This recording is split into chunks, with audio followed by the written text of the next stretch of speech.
I'm going to share something that is very red flag and turned off. Kasi umuwi ako last weekend. Tapos grabe yung experience nun. I remember my mom called me asking me kung kumain na ba ako, parang ganun. Kasi tinanong ko sila kung kumain na ba sila. Sabi ko parang gusto ko nga kumain ng ng yung cravings ko ba. Pero actually honestly, wala talaga ako masyadong budget ng time na yun kasi nga pecha de peligro at saka kakabayad ko lang ng bahay. Tapos medyo wala akong sa huwisyo magkakain ng time na yun. So pa-adjust ako ng braces, ganun. So isa pa kaka-adjust lang din ng braces ko. Ulot ako, tapos sumabay ako kasi may tingin ng laptop, ganyan. Tapos doon lang ako. Tapos medyo umuulan nun. Tapos sakto may maliit burger stand naman available outside the establishment where we came from. Nag-check kami sa sa parang laptop factory, parang gano'n. So ko sige. Tapos yun, in-expect ko yun yung kakainin. Hindi, okay na. Tapos tinake out, ganyan. Tapos pag in just a few blocks away from hindi, medyo malayo-layo pa pala yun. So dumaan kami sa isang yun nga, parang gulat ako na, sige baba ka na, tingin ka kung anong pwede mong kainin, sabi nila. Gulat ako, hindi siya sumama. Tapos ako yung bababa. Para tumingin ako ng gusto kong kainin.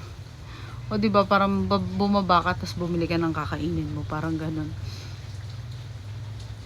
Siyempre, gastos ko yun dahil pagkain ko yun eh. Sabi ko, wala akong pera. At sabi, maniwala ako sa'yo. Sabi pang ganun. Alam mo yung umaambon, doon pa ako binaba mismo sa malayo eh. Hindi man lang ako binaba dun sa mismong malapit sa establishment, 'di ba? Sino ba naman ako, 'di ba? Sino lang ba naman ako? Tapos syempre wala akong payong, so sumuong ako sa ulan na yung hoodie ko, yung hindi siya hoodie eh. Pinatong ko lang sa ulo ko yung yung jacket na bitbit ko. Tapos inis na inis ako kasi syempre alam ko na eh, pagdating doon, ang mga pagkain na available, ganito, ganyan. Japanese food, kung meron daw ako magugustuhan. So, sa makatuwid, meron ako nagustuhan, maki, at saka order ako ng chicken teriyaki. That is worth 400 plus yata, ganyan.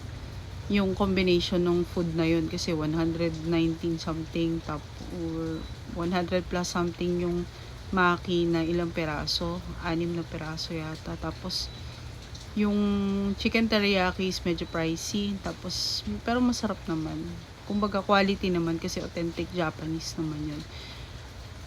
Pagdating ko dun sa loob, habang sige to go po yan, ganyan. Tapos sa bahay sure kakainin. Sa totoo lang, hindi ko alam kung anong mararamdaman ko na i-drop mo ko dito para lang bumili ng pagkain, kung ano yung magugustuhan ko, pero babayaran ko siya, 'di ba? Kumbaga ako yung mismo magbabayad. Tingnan mo naman kung gaano ka red flag, 'di ba? Na parang minsan na lang eh. Tapos parang hindi ka pag ginastusan. Tapos ikaw pa yung bumili, 'di ba? Parang hindi ka na nga ibinaba sa tamang babaan. Hinayaan ka pa maulanan. Tapos hindi ka pa sinamahan. At ikaw pa yung nagbayad sa sarili mong pagkain. Tangina. Sabi kong ganun. Nawalan ako ng gana. Sabi kong ganun. Tapos kumbaga nanahimik ako. Tapos deadma lang. Sabi kong ganyan. Buisit na to. Tapos wala lang. Hindi ko alam kung anong mararamdaman ko eh. 'Di ba? Hindi ko sure kung ano mararamdaman ko. Yung mga panahon na yun, naisip ko kung paano siya kung magyaya sa samgyupsal kasama ng ibang, ng ibang babae or kung sino man. Pagkatapos, samantalang ako, putay na, papabilan mo ko ng pagkain ko. Sarili kong pagkain.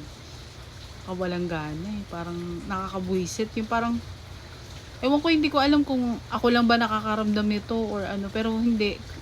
Sa totoo lang, si Lord ang nakakaalam kung ano nangyari. At kahit mapanood niya pa to, yun yung talaga nangyari. At nakakabwisit na parang, hindi ko alam kung anong mararamdaman ko eh. Well, sanay naman ako na gumagastos ako sa sarili ko, no? Pero, hindi ko alam. Sanay ako na nagbabayad ako ng bills ko, ganyan-ganyan. Kung palagi, kung ang idedepensa niya sa akin ay mas malaki pa ang sahod ko kaysa sa kanya, 'di ba? Ano ba naman? Sabi kong ganyan sa sarili ko, tama ba naman tong nangyayari sa akin, Lord? Sabi ko pang ganun. Ako na lang talaga yung nagpapakatanga, sabi kong ganun. Inis na inis ako. Nangainit talaga yung tenga ko. Pagdating sa bahay, ganito, ganyan, ganyan. Wala. Mukha nila, parang lang akong patay na bata. Ganun. Kumain ako, tapos nagtoothbrush ako, naligo ako, tapos natulog na ako. Kasi, ang haba ng araw eh. Gusto ko na nga umuwi nun. Sabi ko, babalik na ako, uuwi na ako. Nagkataon lang talaga na umuulan-ulan, saka hindi ako makaano. The entire day, sobrang nakaka-bad trip yun para sa akin. Kasi nga, sobrang red flag, di ba yung nangyari? Tapos, ano lang, wala, in-enjoy ko na lang yung pagkain ko, ganyan-ganyan. Tapos, wala, hindi ko na alam eh. Tapos, syempre, ano, di ba? Tulog talaga ako, anong gagawin ko? Di ba? Pagkatapos kong kumain, anong gagawin ko? Di ba? So, sabi ko, hindi deserve. Di ba? Kaya ako natulog talaga ako. Tapos, nagising ako ng alanganing oras. Tapos, naalimpungatan ako nun eh. Imbis na tulog din, hindi rin natutulog. Parang alam mo yung pa snap dun sa phone, ganyan, hindi ko maintindihan. Tapos, basta, hindi maganda yung mga nangyayari. Sabi ko, dati ko pa namang nararanasan yun eh. Pero, sobra na talaga yung eye-opener sa akin. Sabi ko, Diyos ko po, sabi ko gano'n. Talagang marirealize mo na, tama ba tong nasamahan ko? Tama ba to? Parang ganyan. Inis. Maling-mali eh, sabi kong ganun. Sayang yung weekend ko na yun, sabi ko. Hindi ganun yung ano, ewan ko, pero expected ko naman na ganun, pero palagi kasing ganun din eh, may mga times ko na ganun. Hindi ko alam, parang ginago ako na hindi ko maintindihan dun sa ano na yun. Ewan ko ba, punyeta ka. Ko alam kung ba't pinagtsatsagaan pa kita. Kainis. Hindi ko alam. Ba't tayo pinag-uusapan pa natin pag walang kwenta, di na natin pinag-uusapan. Nainis lang talaga ako. Ay, Diyos ko. Ay, Diyos ko, Lord. Ano lang siya. Muli kong hihilingin na tanggalin mo na siya sa buhay ko na hindi ako maaapektuhan. At saka na hindi mawawala yung cellphone ko. Kasi the last time I prayed for it, wala yung phone ko, may nagnakaw. So this time, wag namang ganun ka harsh, wag namang ganun ka ano, yung hindi ako yung maapektuhan ng ganyan na ano. Alisin mo na lang siya sa buhay ko, tapos ipadpad mo na lang siya sa iba para maging sakit siya ng ulo ng iba, 'di ba? Inis na ako eh. Talagang napuno talaga ako nung araw na yun eh. 'Di ba? Nainis talaga ako. No, tas tinatry mo, ang pinakamalupit pa nito, yung tinatry mong intindihin yung sitwasyon, tinatry mong timbangin yung sitwasyon para lang unawain kung ano nangyayari, kung ano yung sitwasyon. Papalabasin ka pang walang kwenta, samantalang ano ba nangyari?